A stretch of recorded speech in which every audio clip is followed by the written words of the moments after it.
Ang programang ito ay rated SPG. Striktong patnubay at gabay ng magulang ang kailangan. Maaaring may masiselang tema, lengguwahe, karahasan, sexual, horror o droga na hindi angkop sa... Ano nagawa mo dito?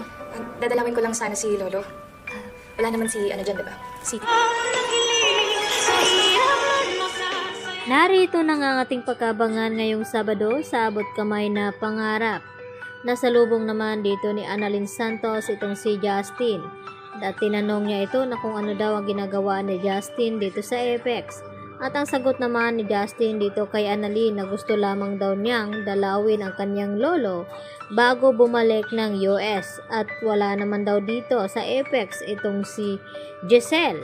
At yun na nga ang sinabi dito ni Annalyn na sana raw ay hindi magtanim ng galit itong si Justin sa kanyang ina.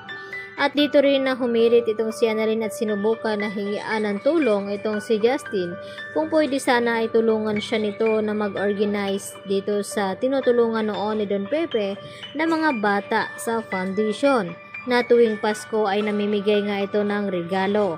At dito naman na sinabi ni Justin kay Annalyn na nasaan ba daw itong si Zoe na pwede namang tumulong sa kanya.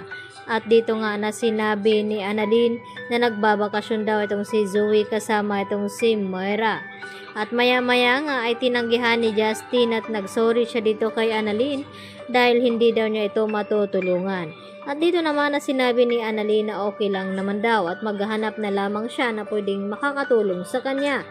At dito nga na nagkita itong si Annalyn at itong si Giselle at RJ at dito niya na sinangguni ang mga balak niyang gawin doon sa ginawa nga ng kanyang Lolo Pepe na naggagawa pala ito ng mga pamimigay ng regalo nung ito hindi pa na-aksidente. At ngayon nga ay nasa critical pa na sitwasyon itong si Don Pepe ay ito munang si Annalyn ang gagawa na dating ginagawa ni Don Pepe. At dito naman nasisiyahan itong si RJ at Giselle at gustong tumulong ni Giselle kay Annalyn nang sa ganun ay malibang daw siya at hindi maipokus ang kanyang sarili dito sa kanyang anak na si Justin na hindi naman daw nagpapakita.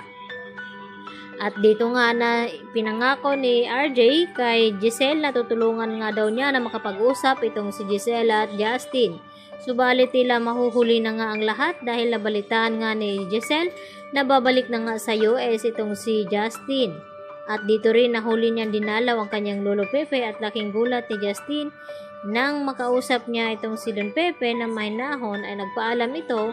At dito nga nasihan ito si Justin dahil sa wakas ay nagising na nga itong si Don Pepe bago siya babalik ng US. At dito naman na nakikiusap muli itong si Don Pepe kay Annalyn na sana raw ay pagbalik nito ay mapatawad na itong kanyang ina. Hindi naman maipangako ito ni Annalyn dahil yun nga ang sabi niya na hindi pa daw siya handa na patawarin ng kanyang ina. At dito naman na nakikinig sa usapan nila itong ama ni Justin na si Eric. Samantala dito sa ginawang pamimigay ng regalo ni Annalyn ay hindi inaasahan na dadalo pala itong si Justin. Kaya ito ay humanap ng pagkakataon itong si Annalyn na tawagan itong kanyang tita Giselle upang ipaalam na hindi pa huli ang lahat na magkausap silang dalawa dahil nandun nga sa event at venue itong si Justin at minamadali nga ni Giselle na puntahan doon nang sa ganoon ay makapagpaalam itong si Giselle sa kanyang anak.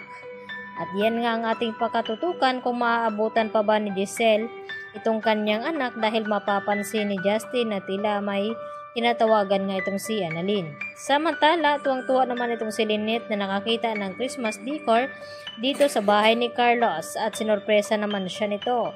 At dito nagpapasalamat ng husto itong si Lynette kay Carlos Benitez sa mga sorpresang ibinigay niya dito kay Lynette. Kaya naman ang ating pagkaabangan mamaya kung magkakausap pa ba itong si Justin at itong si Giselle. Yan lang po at maraming salamat.